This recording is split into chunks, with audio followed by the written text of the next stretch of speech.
Eugene, Springfield, Lane County, Oregon. Support our work. Make a donation at STRPOD.com. Thank you for listening to Spent the Rent Podcast. And now, here's your host, Patty Rose.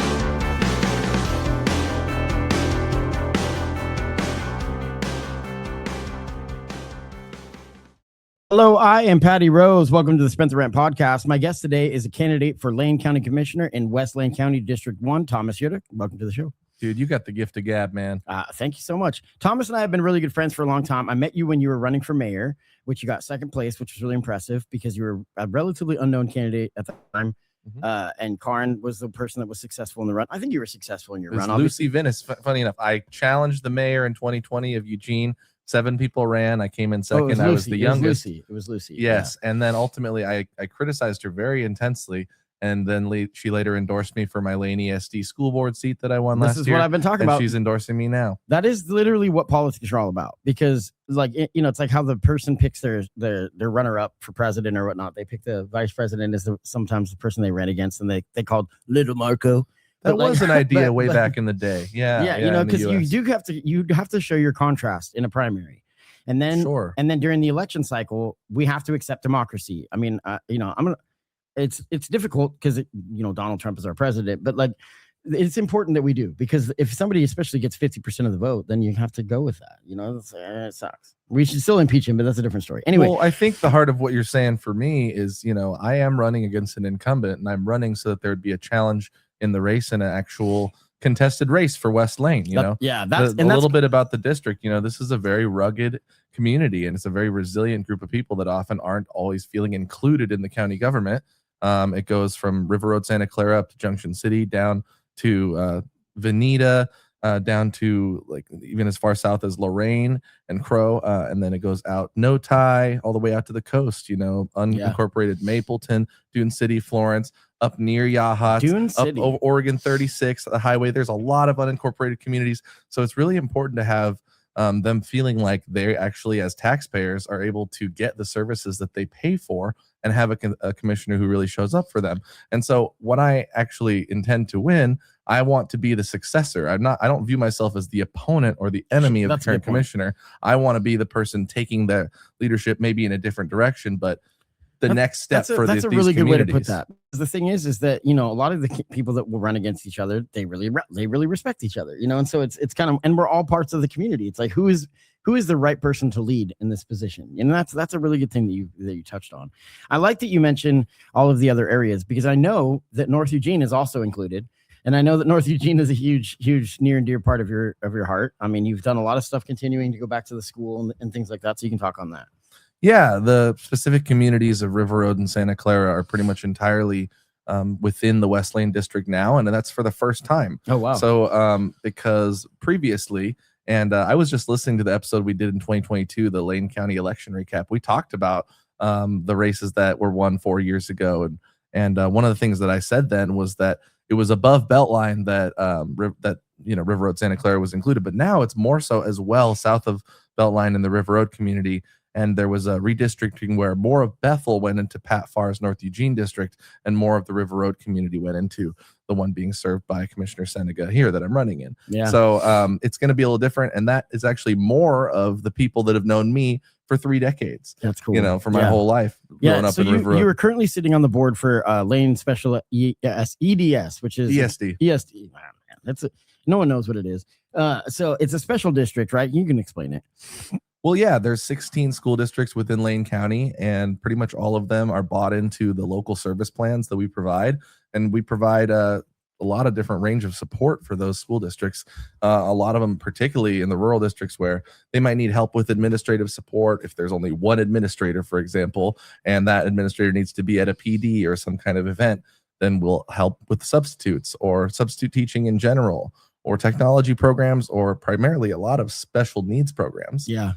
So that's something that I've been involved in, and I'm very proud to be able to say that the vast majority, maybe if I'm lucky enough, the entirety of my colleagues on the Lane ESD board will be endorsing me. That's cool. So far, I've got 5 of the 6 my 6 colleagues. Also, I mean, that's, I met you when you were running for mayor, and one of the regrettable things I said was that I was like, because you make hip hop music, you have a lot of different hobbies. You like Sure. to host trivia nights. I haven't done much hip hop in a few years. Not in a few years, but I'm we're losing also, my hair. You can't look cool when you're. We're also in our 40s. I'm in my 40s. I think you're in the 30s, but like, so yeah, I mean, we kind of knew each other in a roundabout way from that circle. So I was like, is this a publicity stunt? And I've learned so much now about more because I was kind of learning the process that's the whole point of the show.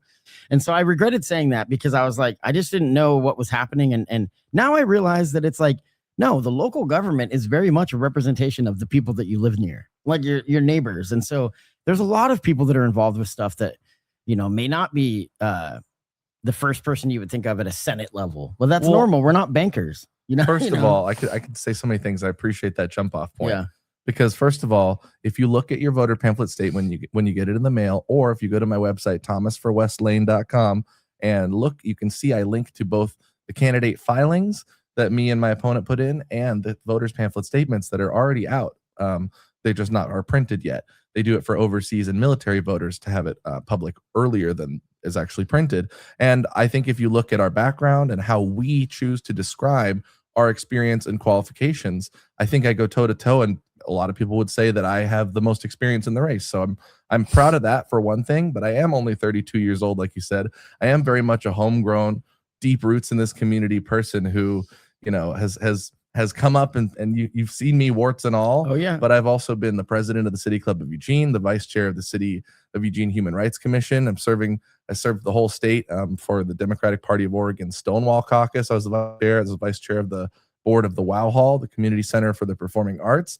I was a census enumerator, spending a lot of time in Florence and Mapleton in 2020, making sure that unhoused people are counted and that all people are counted. Yeah. So being able to help be part of the ability for Oregon to gain an extra representative in the U.S. House, that was pretty big. Sure. So I've done a lot of things that have really made an impact, and people here in the community know me. I'm a lifelong resident and a community member who really cares. Yeah, and I agree with all of that stuff, and that's why I'm saying I was kind of like I had to learn that like what I mean, because realistically, it's you've put your work in, and everybody in the political community knows you, and people that have nothing to do with it know you. I mean, I have a good friend, Ashley, that, she was like, I ran into him one time at the Black Forest, and it's just like, I don't know. And that's life. That's one of the reasons that I like to interview people like Pete Knox, who's on the board for LTD, because to me, that guy is an ambassador of the Horsehead. and so now, I do have my foot in a few different places. I'm a working class restaurant worker. That's how I pay most of my bills at a beloved family-owned ramen shop. But I also have my own production company where I produce podcasts, videos, photos, and all sorts of other production work for clients. Oh, yeah. And then twice a month, I also host trivia where I write my own questions. So that's the part of me that used to want to be a teacher, and now I get to host quizzes. You're running for office, so you have to remind people of your qualifications. But now that we're all boasting, I'm going to go ahead and mention that I did a trivia episode of the podcast that you should look up, because I used to think when I did it, it was really terrible. And then I watched it a couple of days ago. I'm like, it's pretty good. but anyway, you put a lot of effort into that. I did put a lot of effort. Guest questions. It was the lowest rated show I've ever done, and I probably spent 37 hours working on it. But that's kind of the fun thing about these little independent projects. So your political journey, we talked about. Can you share you already talked about your political background and what experiences prepared you for this? So what lessons from the past roles have you learned that will help you serve on the county? Right. Well, I've been able to experience the county services from a whole range of perspectives. And one of the things I really want to see is increased services in rural and coastal communities so everybody can afford the things we want, like affordable housing, healthcare, which includes mental health care, physical, elder care, reproductive care, maternity care, as well as climate readiness, particularly against disasters, which is a big issue for a coastal Lane community like this. And that's a big part of what Lane County does, is disaster response. Yes. And accessible public safety, where they're going to have response times in rural communities that don't take, an hour plus, or that, I've heard voters on the coast I talk to, and they say, hey, if no one's bleeding, then we can't get a sheriff patrol to come. So how's that going to help out for people who are in domestic violence situations, any kind of violent crisis? We need first responders who are responding to all the taxpayers and not just people in the urban core. Yeah. But when I say my background, like, I have been a person who has really depended on some of these things. Sure. Depended on Oregon Health Plan, depended on food stamps in the past, and also I've been homeless, and my dad was homeless for a long time when I was in high school and college. Oh, wow. And lived out of a car, and it was in very unsafe circumstances. He had a mental disability and really struggled once he got into like his 50s, maybe 55. He really struggled with his mental sort of faculties and taking care of himself. And there was even a time in 2019 where I had a lot of stress and built up situation where I actually was unhoused for a little bit too, living in my car, and so that kind of led to me getting upset at the system and running for mayor and saying, hey, we need regular working class people that are going to be able to respond to the community, because one of the things that just doesn't feel good is when you feel like those people that are in elected positions are sitting on high and you can't reach them, you can't access them, they don't understand your life, they don't really care about you beyond election time. And I'm not saying that about any particular That's person, what it feels like. It may not be true, and it may be that they're ineffective, but I think it's both sometimes. But I mean, that's what it feels like. And that's why, on top of my sign, it says for accountability, transparency, and a West Lane for all. Nice. All of West Lane needs to be able to access those services I talked about. And I honestly think too, I've talked to a lot of people who maybe aren't too political. And it's like most people know that at least from the federal government on down, federal and state, county, city, and school boards even, it's like accountability is so essential and so lacking. And that's especially true if you don't have anybody even contesting races that are only up once every 4 years. 100%. So that's what I'm aiming to do. And some people are going to think, wow, I didn't know that this person was running, or he hasn't been running for very long because I filed in the beginning of March. I knew I was going to run for many months. I was waiting to see if anybody else would, so I could support them, because I do have a very busy life, working 3 jobs, having like 4 volunteer positions. Well, this is a big position. It is a big position. And then it's like you get the, once you're in the level of like being a politician, meaning like when you're at the level where you're making a pay, then it's like, what if I lose? What if I don't get reelected? And then it's like a life-changing thing, So there's a lot of decisions to get up and step up to run. We had talked real quick about county management, and county leaders often have to respond to during crises like wildfires, floods, and public health issues. But before I ask the question, I want to mention that last episode I did, that you may notice, anybody listening to this, that it disappeared from the internet, because I interviewed the fire department. Dale Borland. It was a really good interview. I was invited to the Union Hall, and it was great, but we just had audio difficulties, and so I'm gonna have to redo the interview, this one's been a lot of difficulty behind the scenes.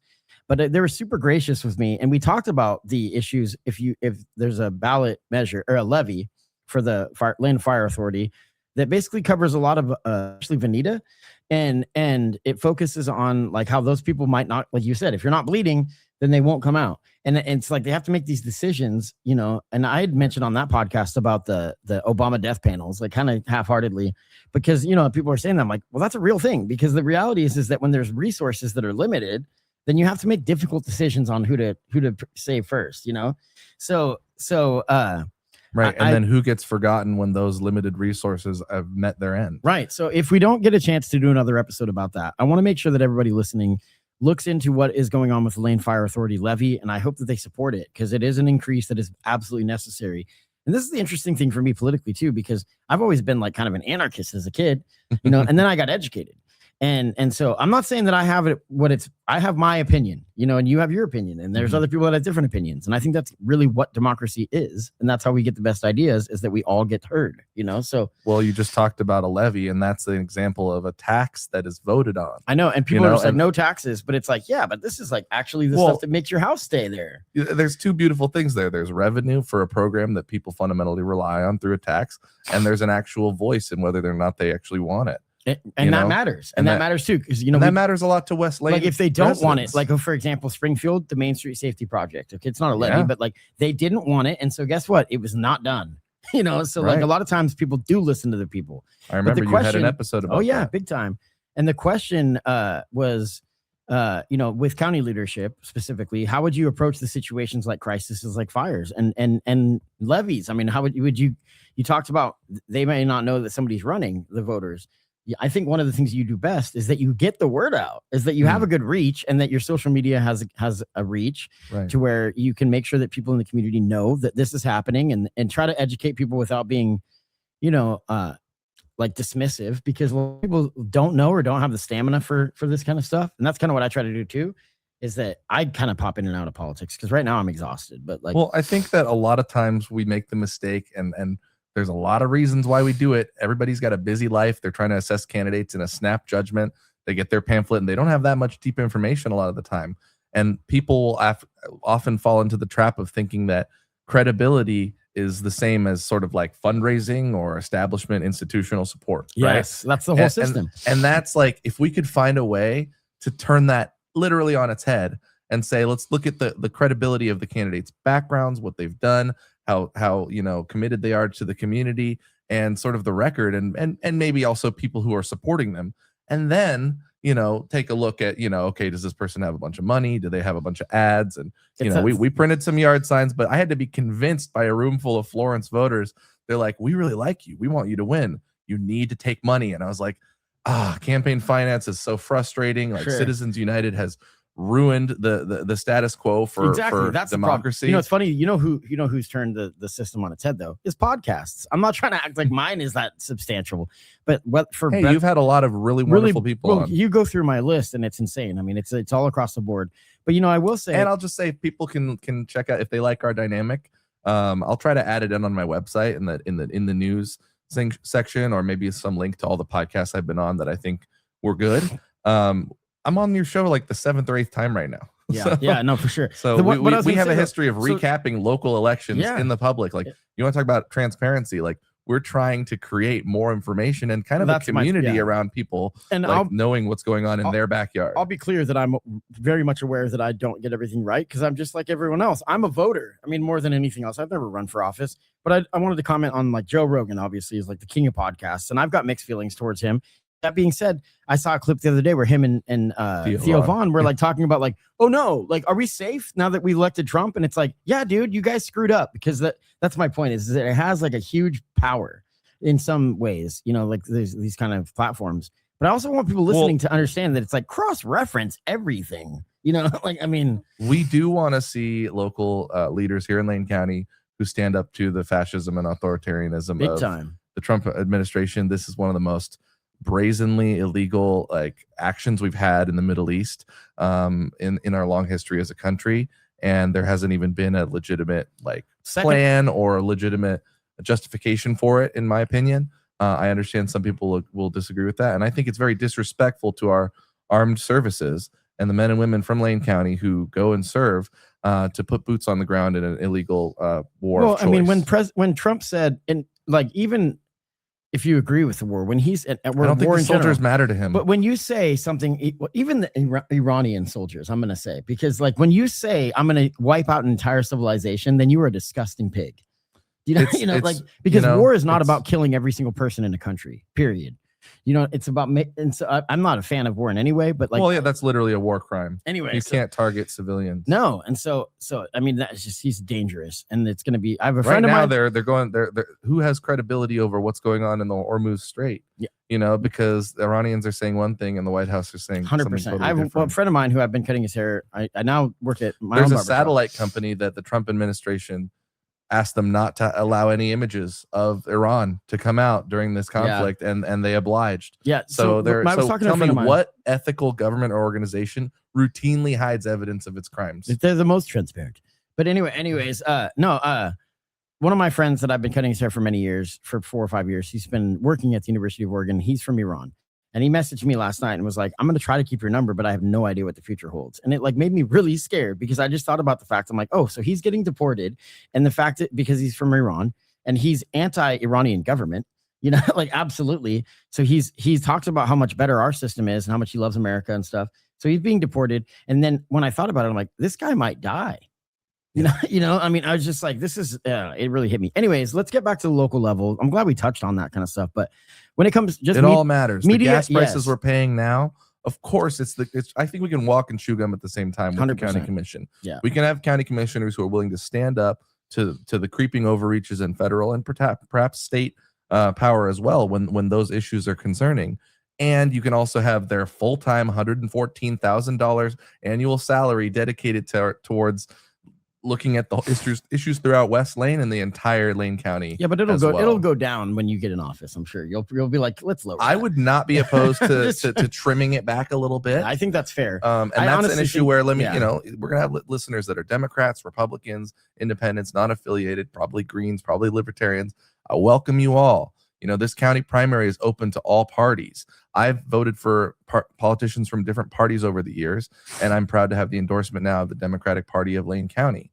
But one thing I really want people to know is that, I'm not assessing you and whether I'm serving you based on, what party you are. For sure. That's not, I mean, it's like, it's the first snap judgment we make, but if we stay there, then we're actually so divided. Like, that's one of the issues, because I've made a good friendship with Alan Stout in Springfield. Right. And he's a good friend. Like, it's not just, he's a Republican. He's very big, in the Catholic community. I really appreciate his friendship. Right. We talk a lot. We're very, very, very different. And this is something that I know that you're absolutely capable of, is having friends that you're like, I don't understand them, but I like them. And I think it's really good. But yeah, so the big thing with county leadership that I've seen, and I learned primarily from the Holiday Farms fire, because I was connected to the McKenzie River area, because my stepsons at the time lived up there with their dad until they moved in with us and graduated from Eugene schools. But so Malachi comes in Memorial Day weekend, and he's like, oh my God, Blue River's on fire, and I had just done a festival that I put together that was up there. And so it was really devastating to me, because I knew I'd met a lot of people, of the few people that live there.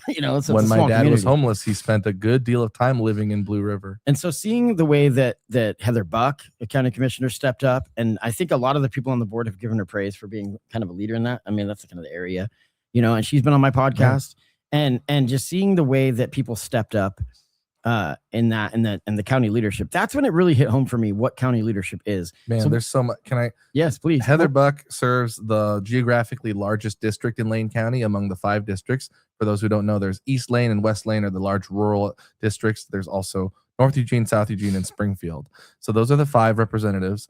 We could talk about there being sort of a 3-2 split politically, but Pat Farr's kind of a swing vote, and again, we're not really needing to talk too much about. It's not political, because it's about who represents those areas, and that's exactly why with the Holiday Farm fire, that was an example where you had like Black Lives Matter and Black Unity protesters going to help out with the fire relief, right alongside the people that they were kind of protesting against. Now the people that work prayer groups, now the people that work for ICE, Thurston, like the Proud conservative Boys, folks, they're all working together. Trey Stewart and he's handing out waters. That's like a story that I will always remember. Yeah, and not to just like whitewash and say like we all need to just that you can just come together and that we'll never have differences of opinion or legitimate disagreements, but those are the kind of human first situations that allow people to deeply actually like have a good debate, because nowadays people are not gonna like listen to you if you're coming at them with a totally that you have to be this one way kind of thing. Yeah. It's an attention economy. Like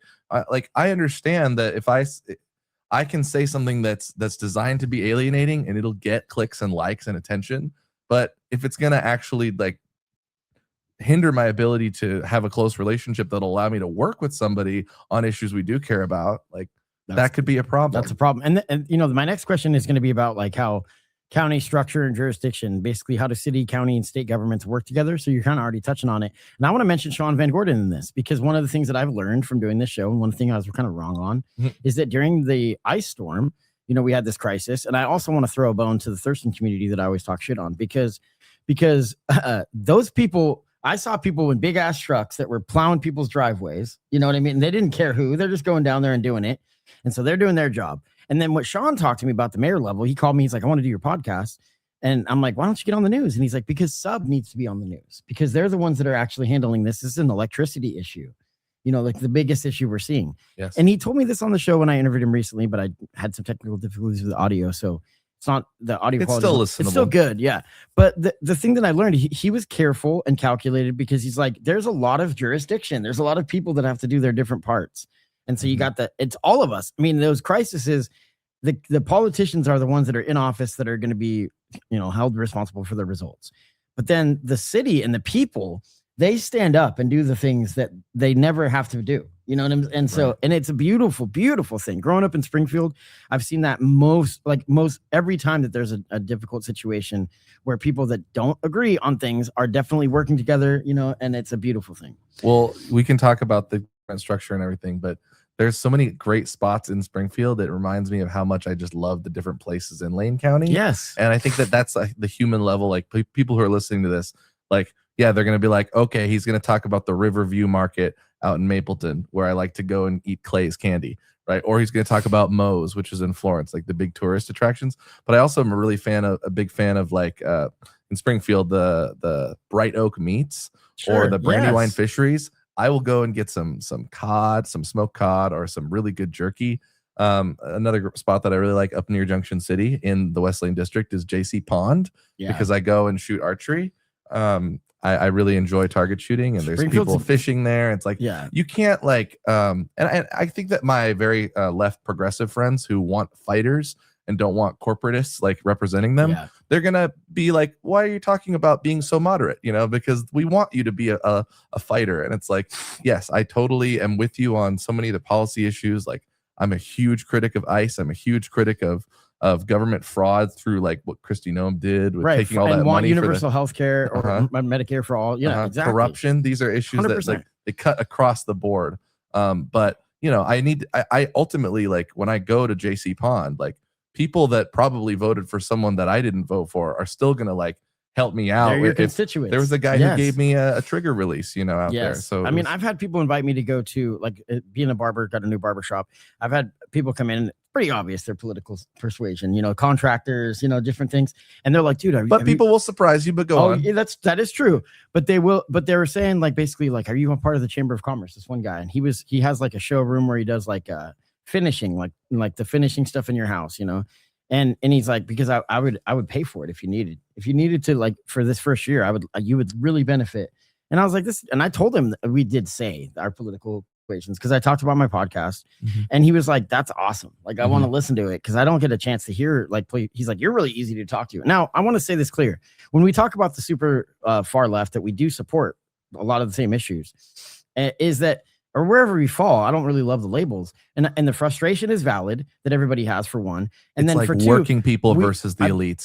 That's where we really I've been saying this, that it's about bridge building. So, like, for me, I feel like that does have its merit. So there's activists and advocates is one of the ways that I describe it, where it's like activists sometimes will bring the awareness, but then advocates are going to do the work. You know, and so, like, I know that's lip service or just buzzwords, but it does have meaning. It is very semantic. You bring that up on a lot of your episodes. You're like, I'm not an activist, I'm an advocate. And I'm like, well, you're just trying to distance yourself from, like, the perception that comes with being an activist. But, like, a lot of the great, you know, the weekend came from labor activists. But that's what I'm saying. That's what I'm saying. I'm not disagreeing with what you're saying. That's what I'm saying, though, is that I have my stamina, and my approach, and they have theirs, and we both have value. You know, that's what I'm saying. It's like, it's, you know, so, like, I use those words because they kind of make sense to people, but that's not the full. I'll be clear that I understand. It's like a slogan, you know. But well, as far as what Lane County provides, you know, Lane County doesn't have a bunch of pet projects. They don't have, like, they're in a budget shortfall right now. So it's going to be a lot of attention brought. You know, I'm stepping up for a position that's going to be incredibly scrutinizing from the public, and you have to embrace that. Plus, you have to be willing to show up where it's uncomfortable, which is something that I'm absolutely willing to do. And there have been times when it's been difficult for me to get a hold of my commissioner or to get him to meet with me, you know, before I was running, etc., but now as well. And that's, you know, he's a busy guy. I'm not throwing shade, but I'm somebody who has a really long-standing, transparent record of, you know, being in the community, talking with anybody. And if you go on my website, you can see a long history of contributions that I've made in this community that were very public and that were in public policy and governance, as well as just, you know, for the Springfield History Museum, the Illumination Project, when I interviewed a bunch of community members with stories to include them in the Springfield History Museum. Cool. There's a lot. You know, I was a debate coach at Marist High School, an assistant debate coach. I've been kind of all over the place doing. I have an extremely rigorous work schedule and work ethic. You know, I put in full-time hours at a restaurant, and then I do a couple other positions that are close to full time. That's the benefit. And I love it. And if I'm the commissioner, I'm not going to do a lot of those things. So I'm going to be full time, like until you're in Congress. But like that's no stepping stones, no, dude. I'm just we got to joking. fix Lane County. Okay, no, I'm glad you say that. I'm not going to be in Congress. As far as the incumbents win usually at like an 80% clip. If you've watched a Lane County board meeting in a while, I think I would vote for new leadership. So they're at each other's the leadership throats. that's been in place for the last few years is sort of the Springfield commissioner and the West Lane commissioner have been chair for the last 2 years, and there's been a lot of tumult and chaos, and that's something that I think I can bring a bridge building perspective. Yeah, I can talk about some of the folks who are endorsing me because they've seen my collaborative style, because I'm not just here to diss them. Like all 5 commissioners have a responsibility to serving and their community too. Yeah. Absolutely. And that's the whole point, is that they come together and they make sure that they represent everybody. Some of the folks that are endorsing me, for example, like 5 of my 6 colleagues on the Lane ESD board. There's the 3 most recent mayors of Eugene, Karen Knudsen, Lucy Vinnis, Kitty Piercy, as well as Florence city councilor and possible next Florence mayor, Sally Wantz, Siuslaw school board member, Maureen Miltenberger, Dre Charles and Brian Hinn from the Bethel school board, Corey Rodley from the Springfield City Council, former Lane County Commissioner Pete Sorensen. I'm not reading these off of a list. I'm just, for the audio listeners, there's a lot of people. Don Leslie's endorsing me. Nora Kent, who ran for this seat previously, is endorsing. And I've been really involved in the fight to have like accountability and a robust choice on sort of both sides of the political spectrum, so that the diversity of West Lane can show up, can come to the ballot box and vote for somebody that they think is going to be best to serve in this moment. I'm not saying that you have to have agreed with every single thing I've done in the past that's leftist or that's more moderate. Like, I just want you to look at who's going to be able to actually serve you, and please evaluate my record deeply. Read every word on both of our websites. Go deeply, because my opponent didn't think he was going to have an opponent, so his campaign is lacking in a lot of the things that a credible campaign would have. He doesn't have a public list of endorsements on his website. If you go to his website, there's a lot of broken links that don't actually take you to anywhere. Right. He has an outdated description of who's in the district. And so it's like, you're looking at April 8th, the ballots are going to be in our hands in about 3 weeks. April 8th is tomorrow. They're not even taking me seriously. Which could be a gift to me. That's really good. But I'm doing everything I can to meet the credibility perception gap. Sure. I've not made my decision on the endorsement. I'm just joking. He's like my best friend. But like, okay. So let's see. Working with people you disagree with. You kind of mentioned this before, but how do you approach working with people you have different viewpoints or political priorities? I think that, let me say this first. I think the reason that I know your character, and I know that when you go onto the board, you actually care. Even if like there's like with Alan, like we talk about, I don't need your mindset to be my mindset.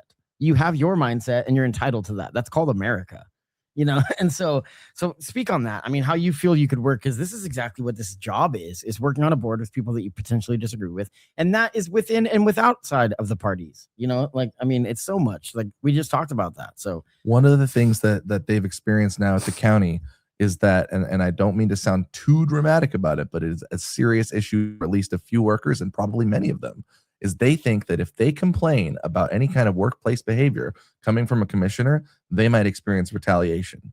And if anybody hasn't seen... David Lovell is being investigated for Take a look at the news articles, but also go deeper. My opponent, I kind of slightly disagreed with something he told me in an email, where he said... he assumed that I needed to read beyond just the headlines. Don't believe just what the headlines tell you. That's fair. But that implied that I wasn't doing that. That I wasn't reading the 40-something page lawsuit that Lovell put out saying we need more transparency, or the 12-page investigative report, or haven't been going to the meetings at length, or don't have a long history of actually like deeply diving into these issues at the county building, at the city of Eugene, throughout the different communities in Lane County. So it's very, it's just been, I don't mean to sound too frustrated, because I love people, and I love the people who voted for him. And I think that he is not a terrible person at all. I think he's a community minded person, but he might be a little in over his head, because he's having a hard time, like meeting the commitments that people have said for him to come meet with him. If you don't represent the entire community, then I think that you're not a good person to be in office. Like, you know what I mean? Like, meaning like if you don't actually think about what they care about. It's like I did an interview with the police chief, and I was criticized by some of the anti-cop people, Mm-hmm. and they said, you know, they're only saying what you want to hear. And I'm like, he's listening to what we want to hear. That's the point. That's why he's coming on my show. I mean, I'm literally talking to him about it. So like, Well, I like, want to know too, because you're a longtime Lane County resident. yeah, Like mostly Springfield. we kind of skipped over just like what does the county provide? Oh yeah. Well, let's it's talk waste about that. management services, it's healthcare, it's senior and low income services, it's services for people with disabilities. It's affordable housing, you know, homes for good. You know, a lot of the things that people want to see, we need tax revenue, but we don't want to necessarily see the tax rate increased on like working class people that have lived here and that might get priced out of our community, right? What's going to be better is we have more people able to live here, so we have a higher base of taxes coming from those people. It's a trade-off, right? So there's more expenses. So that's when West Lane needs to see investment in affordable housing. So it's not just in the urban core where we have these projects that allow more people to live in our communities. Yeah. There's a direct, you know, solution to homelessness. It's more housing, and it's stability and rehabilitative services and wraparound services and mental health care and drug rehabilitation. Like, you know, our friend Chris Wigg, you know, is a leader in that. In rehabilitating people going through mental health and substance abuse. And you know, I've seen what that looks like up close, you know, in my friends and family. And there's a lot of positive stories out there of people. I have a history of spotlighting people's stories, you know, through the Springfield History Museum or my own previous podcast or things that I've done that are all about like getting deeper with the community and showing like the stories that maybe you don't necessarily hear all the time in the clickbait news. Yeah. So and that initially was my goal with this, and like this podcast, it kind of goes in different directions. I like to interview candidates because I like to be connected and kind of be able to use my voice a little bit. But then also like, you know, Springfield doesn't get represented a lot. That's one of the reasons I like to cover it, because it's like, dude, it is just as big of a part of this area as Eugene, in my opinion. I mean, they have a great symbiotic relationship, big time. Not just Springfield and Eugene, but also Springfield and Cottage Grove, for sure. You know, Springfield and Coburg, not Cresswell. I'm just joking. I'm joking. I'm just all through of them. my work with Laney SD, All I've seen. I got to meet the superintendent of the Crow Applegate Lorraine School District last night. Her name's Heidi. She came to our Laney SD meeting and gave an update. And you know, these rural districts are having a tough time. Totally. She has to be the superintendent of the district and also the middle school principal, so they can save money out there. Coach and like no, and that's one of the things I want to go back to talking about Mackenzie. So South Lane, because Mackenzie, Bethel, absolutely. When I was there and I saw Marcola, I listened to these people, right? So like Triangle Lake, this may be shocking. So like, this may be shocking. No, but like Mackenzie was talking about becoming a charter school. Okay, at one point, and I'm not sure where they're at with it. I haven't really kept up as much because the boys are in college. But like, you know, the thing is I listened to these people that were pretty liberal, and then just people across the board that were like, I kind of support it. Like, meaning like for our personal situation, it's not the same as ever. And then the reason it blew my mind, or like it like triggered something in my mind, is like you said about the headline. It's like, know the whole situation and know how it affects that community. And then there's more to it, you know, because people are like, because there's people up here that like want to help with teaching. They don't have the credentials, you know, kind of thing, but they could fill in and be an assistant. And so there's different rules with charter schools, for example. I'm not saying I support the idea of charter over public school. I support both, but like, if it makes sense for the area, then you have to actually look into it. You can't just be like absolute no, you know. I think that more paths towards people getting into teaching as a profession or being able to, if they're a credible, safe person who has a lot to offer, they should be able to be involved in the schools. You know, then the question is, you know, should the tax resources that are paid through a public system be funneled out of that public system and kind of leave those public schools with less resources that they're already dwindling? That's the question. It's going to be an interesting thing in the future, because right now college has the lowest popularity rating it's ever had. Probably people are like, you don't need college, you know, and I'm not saying anything. Many of the Lane County Board of Commissioners have been able to be great leaders and never went to college. And I'm just saying that it's like, it's going to be interesting to see where we're at in 20 years with that. And I'm not going to fight. I'm lucky that I did go. I know. I want to be clear on that. Like, I mean, I was criticized by a friend. They're like, you didn't go to school. I'm like, I did get a degree. It's in hair design. But, you know, mine is my bachelor's is in American Studies, which is very kind of like loose. And you went to school in New York, didn't you? I did go to graduate school in New York. I ended up getting 2 certificates from NYU as well. Nice. Those were online. So I'm not anti-college. I'm just saying that it's like, again, it's like what works for the community or the individual. You know what I mean? It's like you have to look at it that way. And so there's a lot of impressive people. Some of the people that don't need callers are some of the most successful. So it's a difficult thing. I just want to make sure that we are looking past the headline, like you had said. I mean, no, it's kind of different way of looking at that, but screw being an impressive person. Be a connected person. Totally. Be an accessible, reachable person who actually people want to talk to. Yeah, that's impressive. No, but anyway. But also, like, okay, we've gotten to about 39 minutes into this episode. You're a Lane County voter, a longtime resident, and you're going to be affected by decisions I make if I'm elected as commissioner. How do you want to see me perform in the role, and what change do you want to see? I mean, I want to see a working government. I want to see people that actually think about who's representing who. Meaning, like, there's going to be people that are like, remember this group, and so they speak for them. Whether it's the trans community or the conservatives, you know that they're when they speak up, those people exist in our area. And some of them are trans conservatives. I mean that absolutely in the military, and you got trans conservatives. And my point is that you can be extremes and still need to be heard. So even though I push back on some of the extremes as far as strategy, every single voter matters. And so that's what I would like to see is more of that, like where Alan Stout and I, like that friendship that I was talking about earlier, I was like, oh, I kind of get it because I believe in representation. When Corey Rodley ran against Chris McAllister and Johannes Tadeo, I was like, these are three people that are fighting for representation for different communities. The gay community, the Latino community, and you had the homeless community. And at the end of the day, they're all three just people who want to care about all the other things too. Yeah, So it's like, which one do I think right now needs the most representation? So honestly, in that election, I voted for Johannes because I thought it was the Latino community, because you've never had Latino leadership in a lot of positions. I don't think there's never been anybody on city council that was Latino. That was a great example of a contested race too. It was because all three of those people have involved. They might have endorsed themselves. Just run for a vanity project or to have their name on a ballot or a pamphlet. Or in a weekly article. They wanted to serve, and they've continued to serve. And the activists that I would say that Johannes and Chris McAllister in some ways, which that's why it has merit. Do you know what I'm saying? That's what I'm saying. And then they're like, well, this candidate, Corey Rodley, she's milquetoast. And I mean, maybe there's truth to that to an extent. But that being said, like, yeah, it's about who gets action done. Do you know what I'm saying? And so I also really was impressed with her opponent. So it's going to be an interesting race. I mean, Kai Fireside was really, really cool, and I like both and was really, people. really able to talk about what I'm talking about, where they could see people. I mean, a lot of people give Corey crap because she's talking about like business, pro business. I'm like, well, you know how you get tax revenue?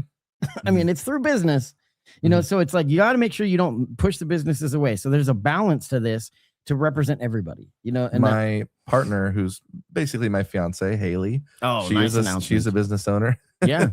Yeah. I mean, not official. We've been soft engaged for a while. That's good. You heard it here for her, folks. But the home where we live in Santa Clara, her stepdad has a painting LLC, Absolute Painting. She's got B Sharp Piano Studio. I've got my own production business. It's not an LLC, but these are very small businesses, sometimes sole proprietorships. But those communities have a voice as well. And the small businesses like the family-owned restaurant that I work at, it happens to be the first restaurant in Oregon that it was a ramen shop. Yeah. I mean, Spent the Rent LLC is a business. I make $150 a month. So that's one of the things. It's a little bit difficult because, like, when you use the word business, you might be referring to both the person selling jewelry at the Saturday market, right, and Nike. Right. And those are unbelievably disparate. Nike's a local business. I mean, no, I always joke about that. It's like one of the biggest corporations in history, and it's wild. But I'm the kind of person, if you want to know who I am, just generally wrapped up, I'm a big fan.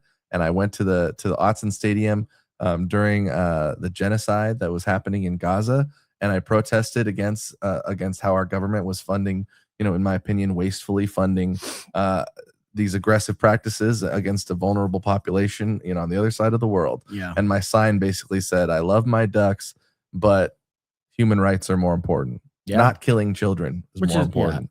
Yeah. And then I protested, and then it was a duck football game, and after that, I went into the game. Yeah.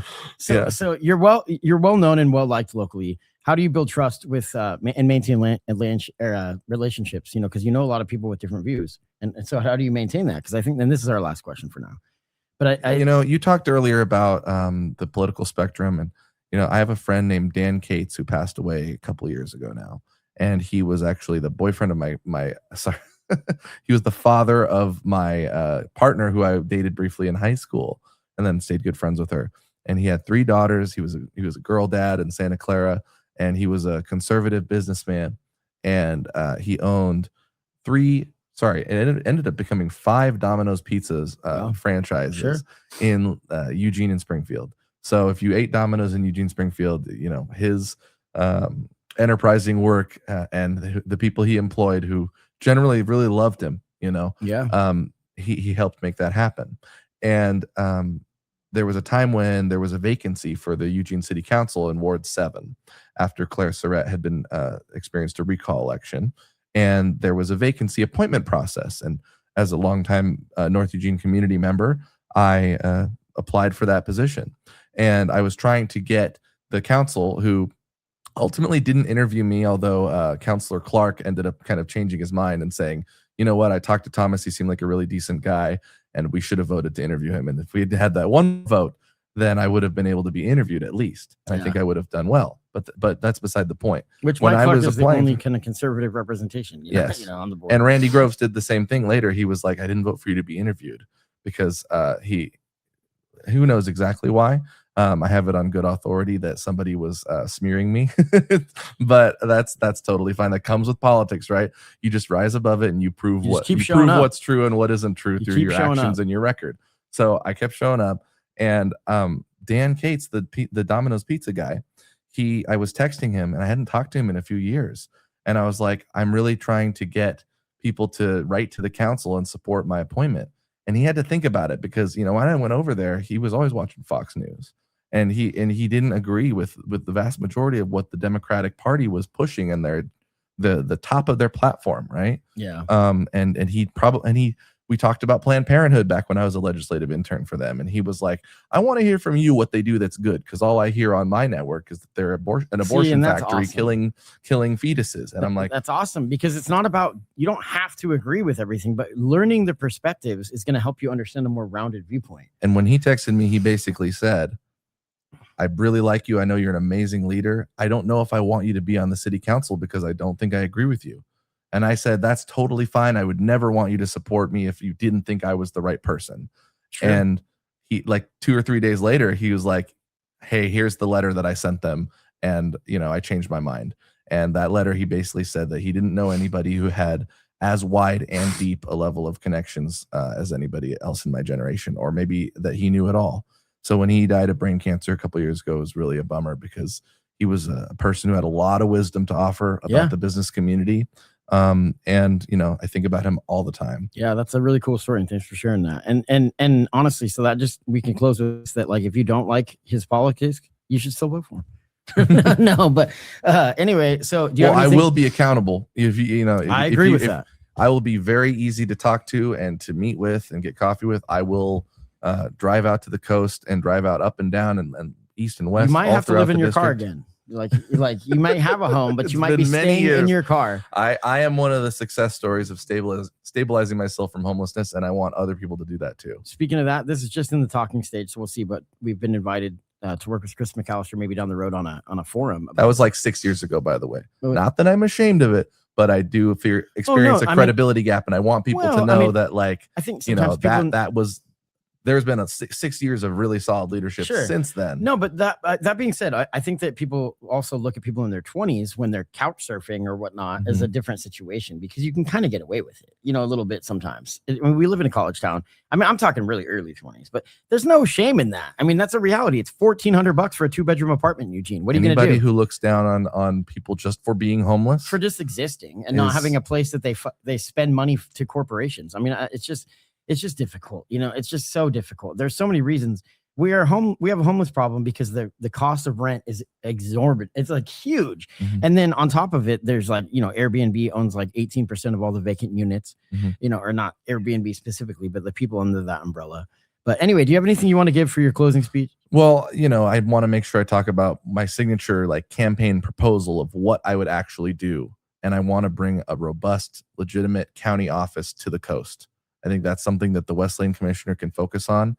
I understand that in a budget shortfall, it's going to be very difficult to look at how we allocate resources fairly across the whole community. However, people pay taxes on the coast. People pay taxes in rural West Lane, and they have to come all the way into the city center to get some of those essential services done. And, right now, did you hear about the Wells Fargo building that the county bought 2 months ago? Mm-mm. So it was They paid $3 million for the old West Lane Wells Fargo building in downtown Eugene from 4J, who had bought it and then decided that it wasn't going to fit their purposes. Now, there might be some legitimate uses to that, but why don't we spend that money in more parts of the community that aren't being served necessarily? And that building, the reason that 4J sold it is they determined it was going to cost, I believe, at least 15, it might have been $10 million just to renovate to get it working. So that's how much that the county is willing to invest in the urban core. And we have the ability to say, we're going to get a lot out of having our rural and coastal residents actually well served. So having a legitimate county office out there is sort of my signature proposal. I'm running on accountability and transparency. I want to meet with you. My phone number is 541-513-3904. My website is thomasforwestlane.com. It's FOR, not the number 4, because people ask, is it Thomas 4? I'm like, no, that's corny. So, and then Thomas Hiura, so ThomasHiura at yahoo.com. Cool. I may not have a campaign social media page specifically like Thomas for West Lane, because in a 2-month race I was like, I don't want to make another Meta account. I think it would have done okay if I did it, but you know, people, Meta is first of all dumping a bunch of money into AI that isn't even profitable, and now they're having to pull back from a lot of that because people don't use it as much as they expected. But second, and I know you've used it. So. I mean, hey, I've got mixed feelings about it. I understand the ethics are questionable and it's going to kill us. But that I think a lot of times these platforms, it's like they're surviving and getting their ad revenue off of the fact that we don't have like good alternatives. So everybody's still kind of there because everybody else is there. And that's the transition that's happening. It's harder to find graphic design feats that are like. And I don't think that like local politics always goes very well on social media. Not sure if you agree, but I think a lot of times people say some really nasty, horrible, like untrue things about like their neighbors, and then those people are regular people that have to just deal with that and pick up the pieces. My favorite is when people like, but I'm not afraid of being criticized. No, but my favorite. So my personal profiles are all out there, yeah, and very transparently. You can see what I've been up to really easily in this community. No, my favorite thing in local government or local politics is when people say, "Why would they put in a Chick-fil-A?" I'm like, "Who's they?" That's Chick-fil-A put that in, like. And there is some costs at the city level and whatnot, but there's also some revenue. They do look at it, you know what I'm saying? But it's not like they approve your business or don't approve your business because of ethical, you know, they do it because of finances. Like, you know, I only go to Chick-fil-A on Sundays. I went to Chick-fil-A. I was talking to That's a joke. They're not open. Oh, I went to Chick-fil-A for the first time. I had to try it and it was not amazing, but anyway, so Thomas Hiura, thank you so much. West Lane County Commissioner, District 1. We didn't get any music questions. I mean, it's okay though. Do you want to talk about some hip hop? You want to spit some bars? No. I really have enjoyed the new J. Cole album. The J. Cole album, nice. The Chance the Rapper album that came out last year. And then connect with me if you want to know about local artists, because I can tell you about a lot of them. I mean, I want to give a shout out. Jizza's coming to the Wow Hall, and KI Design and Primates, our friends, are going to get on that show. Those guys are the people that I was going to Wu-Tang in the house. That's exciting. Ender One, KI Design, and Primates are the hip hop group, or the hip hop people that are really killing it right now. That are just always putting in the work and in different ways too. I mean, those are 3 completely different styles. You got boom bap, you got kind of New York style hip hop, and then you got kind of, I call it dad rap. Is Ender. Ender's amazing, you know. So, yeah. But yeah, thanks so much, Thomas. Well, in my podcast, you can look back on a lot of interviews I've done with local political candidates and leaders. I always tried to make it so that they had a platform, whether they were from the establishment background or if they were just a grassroots person running. And so I was able to talk to a lot of people who did get elected and a lot of people who didn't. Yeah. You can find them on my YouTube channel. Yeah, YouTube.com. Right? Yeah, Broken Class is the podcast name, but the YouTube is Thomas Likes Music. YouTube.com/Thomas Likes Music. Yeah. And the reason I bring that up is just because when I would do that show, and maybe I'll revamp it at some point, I wanted politicians to talk about music and I wanted musicians to talk about politics. Yeah. My favorite thing, because we're all people, and like we can really learn from one another and let people surprise you, you know. I think that one of the best things you do on that show is the first question, and I wanted to steal it, but it's too much because it's your thing. But you're like, what is an unpopular opinion that you have? Right, a controversial opinion you have. So let's close the show with that. What is one unpopular opinion that you have? Wow. Okay. Put you on the spot there. Yes. So with accountability and transparency, one way that this can be interpreted, and I would say, you know, I accept this interpretation, is that, you know, Love All is talking a lot about transparency. So even if it's a person who has credibly been found to have created a hostile environment and it's really And it's really disappointing to me that he hasn't violated people's freedom of speech by telling them that they can have Black Lives Matter signs on their window. It's disappointing that he didn't apologize for that, for the behavior that I described. But I also, you and I understand that like when someone is totally unwilling to apologize, you can't like hang your hat on that and you just realize it's like, okay, that person's never going to apologize. So now you just kind of understand that and move past it. And my point is that with him talking about wanting to see more transparency, he's like, these are salacious allegations that have come out and they need to release all the information. And so I guess my controversial opinion is that even if it's somebody who has done things that I disagree with and that I wish would act differently, like he can still have a point, and the people that vote for him and want to see transparency can still, like, you could still support transparency by voting for somebody who is maybe a party that you don't agree with. I agree. And why would we not accept that? And so then the other part is the accountability, where that's why I'm literally running, is because, my part of it is because my opponent chose not to vote for a censure, even though he was the only person who voted against sort of holding Mr. Lovell accountable for the stuff that he clearly did. And that's the thing. It's like when people will say, oh, I'm under attack, I'm being canceled. And there is a problem with people who engage in that kind of behavior. But usually it's like your actual behaviors and your actual decisions brought you to this point. 100%. And if you're not willing to like talk about and account for that kind of thing, and you just want to like have your lawyer talk about it instead of you, when it was your actions, that's something that people are going to look at when they look on the ballot. It's kind of like you got me arrested, and it's like you got convicted. Like seriously. So thank you so much. That's a really interesting. And so this Friday I'm at the City Club, and unfortunately I'm the only candidate for West Lane that is going to be participating in that forum. But please check it out and listen on KLCC on Monday night at 7 p.m. when they air that. The Monday is the 13th. That's 7 awesome. p.m. on KLCC, which is also KLFO Florence. Cool. Yeah. All right. Well, thanks so much, Thomas Hiura, for West Lane County Commissioner, District 1. Thanks, guys.